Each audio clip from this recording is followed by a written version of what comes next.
Value zone hyper mart Nandamuri Balakrishna గారిచే November 28న నాచారంలో గొప్ప ప్రారంభం. ఇది సిక్స్ ప్యాక్ ఉన్నప్పుడా కర్లీ హెయిర్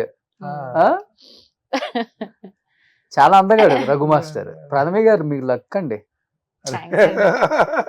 భలే అబ్బాయి. అలా ఎంతమంది అని ఉంటారు కదా, నేను అంటలేదు అలా ఎంతమంది అని ఉంటారు అంటున్నాను. చాలా మంది అన్నారు. అది అబ్బో నిన్ను ఎత్తడానికి ట్రై చేస్తున్నా నిన్నేమనకుండా. సో దీనికోసం ఎన్ని తిప్పులు పడ్డారు మా మాస్టర్. సో ఇది ఎంగేజ్మెంట్ ఫోటో. ఎంగేజ్మెంట్ ఇది ఇది చూసి పెళ్లి అయిపోయింది అనుకుని చాలా మంది కేకలేశారు మమ్మల్ని పెళ్లి పిలవలేదు అని. ఓకే. సో ఏదైతేనేమి ఎంతో కష్టపడి మిమ్మల్ని మీ జీవితంలోకి తీసుకురావడానికి ఆయన ఆ నవ్వు చూడండి. నాకు ఎందుకంటే ప్రణవి గారు ఆర్టిఫిషియల్ గా అనిపించింది.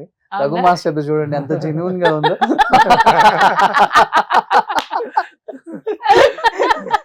ఎందుకురా ఇప్పుడు వాళ్ళు హ్యాపీగానే ఉన్నారు కదా, ఎందుకు లేనిపోతే ఏదో పెడతావు నువ్వు అని మా వాళ్ళు కింద కామెంట్లు వేస్తారు. ఏమవ్వదు, ఆయనకంత సీన్ లేదు, నాకు ఇంకా ఓపిక లేదు.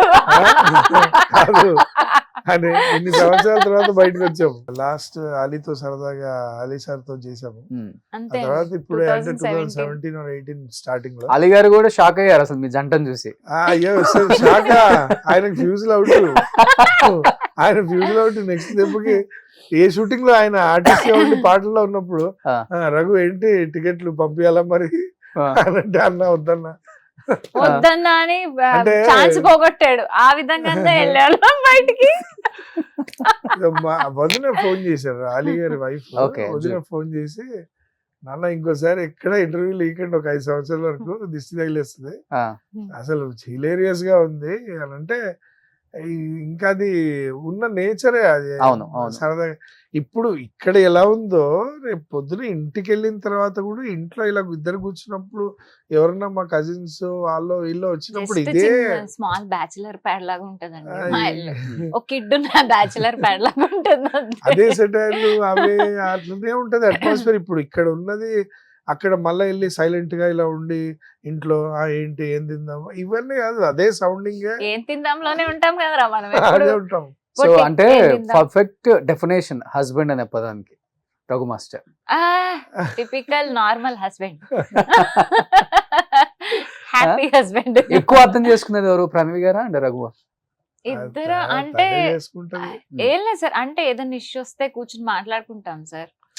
ఏదన్నా నేను అనడము అంటే నాకు తెలిసి తర్వాత నేను మెల్లమెల్లగా ఇప్పుడు 25 years లో మ్యారేజ్ చేసుకునేది ఒకటి, 30 years వచ్చినప్పుడు మీరు ప్రపంచాన్ని అంతా చూసేసి ఉంటారు. ప్రపంచంలో నలుమూలలా చాలా రిలేషన్స్ని చూసుంటారు, బయట అన్నీ ఫేస్ అయిపోతాయి. అప్పుడు మనం మ్యారేజ్లోకి దిగినప్పుడు ఏమవుతుందంటే ఒక్క అండర్స్టాండ్ అవ్వడానికి కొంచెం టైం పడుతుంది. అవును, ఎందుకంటే ఆ ఇంట్లో నుంచి వచ్చిన తను, ఈ ఇంట్లో నుంచి వచ్చిన నేను మింగిల్ అవ్వాలంటే డెఫినెట్గా ఆ 2-3 years అనే ఫేస్ అయితే పడుతుంది అనేది తెలిసింది. ఆ 2-3 years తర్వాత ఇప్పుడు నాకు తెలిసి అసలు ఏం లేదు, ఒక 5 నిమిషాలే. ఇప్పుడు 5 నిమిషాలే ఏమన్నా మాట్లాడుకున్నా ఏమన్నా కూర్చున్నామా ఇది ఇట్లా సార్ట్అవుట్ చేద్దాం ఇలా చేసుకుందాం అని అనుకోవడం. అంటే ఇండస్ట్రీలో పెళ్ళిళ్ళు చేసుకుంటే ఒకే ఫీల్డ్కి సంబంధించిన వాళ్ళు తొందరగా కలిసి ఉండరు, విడిపోవటం కష్టం అనేది అప్పటి నుంచి ఇప్పటి వరకు జరుగుతూనే ఉంది, చూస్తూనే ఉన్నాం. అలా మిమ్మల్ని భయపించిన వాళ్ళు కూడా చాలా మంది, భయపెట్టిన వాళ్ళు కూడా చాలా మంది ఉంటారు కదా. ప్రణవి వద్దు, రిస్క్ ఎందుకు, వాళ్ళు ఒక కలర్ఫుల్ ప్రపంచం ఆ డాన్స్ అంటేనే, మందేమో వేరు.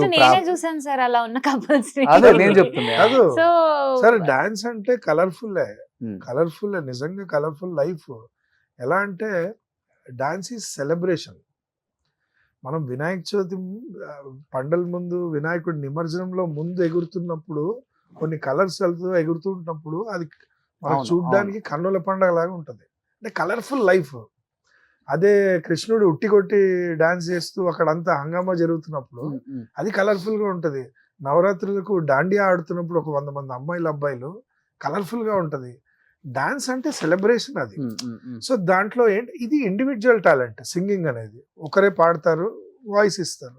మాకు అక్కడ 100 మంది ఆడితే ఒక పాట తయారవుతుంది. కాబట్టి రంగుల ప్రపంచం అంటే ఆబ్వియస్ గా రంగుల ప్రపంచం భయపెట్టే వాళ్ళు ఎక్కువ ఉంటారు మన చుట్టూ భయపెట్టే ఉన్న వాళ్ళు వాళ్ళు. ఎక్కువ ఉంటారు సార్. ఆ. కానీ ఏంటంటే మాకేంటంటే పెళ్ళైన తర్వాత కూడా మళ్ళీ ఏదో ఒక మిస్అండర్స్టాండింగ్ వచ్చే ఛాన్సెస్ కూడా ఉంటాయి. సార్ అంటే ఖచ్చితంగా వస్తాయి సార్. తప్పని నేను ఇప్పుడు కాదు, ఇప్పుడు ఎవరో తప్పు- ఎవరో చెప్పారు ఇలానే పెద్ద సిద్ధాంతులు గారు ఇలా వెళ్ళి తెలిసిన వాళ్ళు వాళ్ళ అమ్మాయి చేసుకోబోయే అబ్బాయిని ఇలా జాతకాలు చూపించి, సార్ అన్ని అక్యురేట్ గా కలుస్తున్నాయి ఒకసారి చెప్పండి సార్ అన్న. ఆయన ఒకటే అన్నాడు, ఆయన గురూజీ, అయ్యో అన్ని కలిస్తే వాళ్ళు దేవుళ్ళు అవుతారా, ఆ, మనుషులు ఎందుకు అవుతారు, ఓకే అన్ని ఏదో కలిస్తే ఒకటి ఉంటుంది, అవును, సార్ అవును. వస్తాయి సార్. నేను రావని చెప్పాను, గొడవలు పడతాం, గొడవలు పడలేదని నేను చెప్పాను. శుభ్రంగా పడ్డాం మేమిద్దరం కూడా. ఎవరు? కాకపోతే కూర్చొని మాట్లాడుకున్నాము. అర్చన ఏం చేసినా ఏమైనా అది 2 minutes. ఆ తర్వాత కూర్చొని ఇలా కాదు ఇలా కాదని మాట్లాడుకున్నాం. సార్ ఇద్దరిలో ఎవరిలో ఒకళ్ళు ఖచ్చితంగా అడ్జస్ట్ అవ్వాలి సార్, తప్పదు అది. ఇప్పుడు తిను చాలా పెద్ద technician. Raghu is a very well established technician in south film industry. And I'm ఎన్ అప్పటికి ఓకే, నంది అవార్డ్స్ వచ్చాయి, అన్నీ వచ్చాయి. నేను కూడా ఓ మోస్తరు బాగానే పాడుతున్నాను, అందరికీ తెలుసు. మంచి మంచి వాళ్ళ దగ్గర పాడుతున్నాను. అప్పుడు నేను ఆ స్టేజ్లో నేను ఇంకా చెన్నై మూవ్ అయ్యి చక్కగా యువన్ శంకర్ రాజా గారి దగ్గర వాళ్ళ దగ్గర వీళ్ళ దగ్గర పాడుతున్నాను సార్. నేను పాడలేదని నేను చెప్పాను. ఒక్కసారిగా నేను అక్కడ ఊహించుకున్న లైఫ్ నాది వేరు. అక్కడ ఉండుంటే ఇంకా పెద్దగా నేను ఇంకా పెద్ద స్టేజ్కి వెళ్ళేదాన్నేమో. బట్ ఒకసారి నేను అక్కడ ఉండి సెటిల్ అవుదాం అనుకున్న దాన్ని ఇటు వచ్చేసాను. ఇటు వచ్చి నేను పెళ్లి చేసుకున్నాను. ఖచ్చితంగా నాకు చాలా కష్టమైంది సార్ అడ్జస్ట్ అవ్వడానికి. బట్ హ్యాపీగా అడ్జస్ట్ అయ్యాను నేను, ఇష్టంగా అడ్జస్ట్ అయ్యాను నేను. తర్వాత ఇంకా పాప పుట్టాక డెసిషన్ నాది, ప్యూర్గా నాదే. ఇంట్లో ఉండాలి, నేను పాపను చూసుకోవాలి అన్న డెసిషన్ నాది. ఎందుకంటే పిల్లలకి తండ్రో తల్లో ఎవరో ఒకళ్ళు అవును. ఖచ్చితంగా ఉండాలి. నాయనమ్మల మీదో అమ్మమ్మల మీదో మీరు చూడండి, మీరు పెంచండి, అది నా మెంటాలిటీ కాదు. అది అసలు వాళ్ళ బాధ్యత కాదు సార్. పెద్దవాళ్ళు వాళ్ళు ముద్దుగా వచ్చో లేకపోతే ఇష్టంగా వచ్చో చూసుకోవాలి, కానీ అబ్బా ఒక బర్డెన్ గాను ఒక రెస్పాన్సిబిలిటీ గాను తీసుకోకూడదు. వాళ్ళ రెస్పాన్సిబిలిటీయే కాదు. అందుకని నేను హ్యాపీగా ఉన్నాను సార్. ఇలా అడ్జస్ట్ అవ్వగలిగితే హ్యాపీగా ఒక ఫీల్డ్ లో ఉన్న వాళ్ళు చేసుకోవచ్చు సార్, అవును, తప్పులేదు. అవును, అవును. లేదు మేము అడ్జస్ట్ అవ్వలేము, మా కెరీర్ ఓరియంటెడ్ మేము, నేను కూడా అంతే ఈక్వల్ గా వెళ్ళాలి, కానీ పిల్లల్ని చూసుకోవాలి అవి ఇవి అంటే కుదరవు సార్. అంటే ఇక్కడ టర్మ్స్ ఉండవు కదా. ఇప్పుడు మనం వచ్చి ఇప్పుడు మీరే ఉన్నారు ఇక్కడ, మీ ఛానల్లో ఇది మెయింటైన్ అవుతుంది, టైంకి ఇంటికి వెళ్తున్నారు. ఆ టైంకి మీ వైఫ్ వేరే వర్క్లో వెళ్ళి వచ్చేసరికి అక్కడ అంతా అదలబదలగా ఉంటుంది. అవును. పిల్లలు ఇప్పుడు మనం గ్రేట్ ఇన్స్పిరేషన్ పీపుల్ని అందరినీ చూస్తాం. అంటే నేను ఈధర్ హస్బెండ్ ఆర్ వైఫ్ ఇద్దరి సంగతి మాట్లాడచ్చు. ఏంటంటే సచిన్ టెండూల్కర్ గారు ఉన్నారు, ఆయన రిటైర్ అయిన రోజు, రిటైర్ అయిన ఇది చూశారు కదా ఈవెంట్, అవును. ఆయన ఫస్ట్ థ్యాంక్స్ చెప్పింది వాళ్ళ వైఫ్కే. ఎందుకంటే ఆవిడ పెద్ద డాక్టర్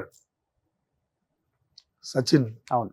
ఆయన కెరీర్ మూవ్ అవుతున్నప్పుడు, ఎవరి కెరీర్ అయినా స్ట్రాంగ్ ఉన్నప్పుడు కొన్ని రోజుల వరకు, అంటే తను చెప్పినట్టు పిల్లల్ని చూసుకునే స్టేజ్, స్కూల్కి వెళ్ళి ఫిక్స్ అయ్యి అనే స్టేజ్ వరకు ఎవరో ఒకరు ఒక సపోర్ట్ ఇస్తే డెఫినెట్లీ ఫ్యామిలీ అనేది డెసిషన్ తీసుకున్నాక మళ్ళీ రిగ్రెట్ అయ్యి నీ వల్ల నేను చేశాను, నీ వల్ల నాకు ఇట్లా అలా ఎప్పుడు రాలే మీ మధ్య? బాధపడకూడదు. అయ్యో అసలు నేను అంటాను కదా, ప్యూర్ గా నా డెసిషన్ సార్ ఇది. రఘు ఎప్పుడు నన్ను లేదు అట్లా ఉండాలి పిల్లలు ఇప్పుడు శ్రద్ధ అలా ఎప్పుడు ఎవ్వరు నన్ను మా ఇంట్లో ఎవ్వరు ఫోర్స్ చేయలేదు. మా అత్తయ్య గారైనా మా అమ్మైనా నాన్నగారైనా ఎవరైనా మేము చూసుకుంటాం నువ్వు వెళ్ళు అని ఎంకరేజ్ చేశారు. కానీ నువ్వు అసలు ఇంట్లో ఎందుకుంటున్నావు నన్ను బాగా కేకలేసిన వాళ్ళే కానీ లేదు నువ్వు ఇక్కడ ఉండు చూసుకొని ఎప్పుడు ఎవరు నన్ను ఫోర్స్ చేయలేదు, ఎవరు చేయలేదు. ఇంకా అదే అన్నా, అసలు. ఇన్ఫాక్ట్ నేను వెళ్ళి డ్రాప్ చేసి వస్తాను, నేను వెళ్ళి పికప్ చేసుకుంటాను. అది నాకు బాగా అనిపిస్తుంది. ఏంటంటే నేను ఉన్నంత వరకు అయితే ఖాళీగా, నువ్వు రికార్డింగ్ ఆ టైంలో నేను ఫ్రీ టైంలో వచ్చిందంటే ఇక నేను వెళ్ళిపోయి పిక్ చేసుకొని మళ్ళీ వెయిట్ చేసి వస్తాను.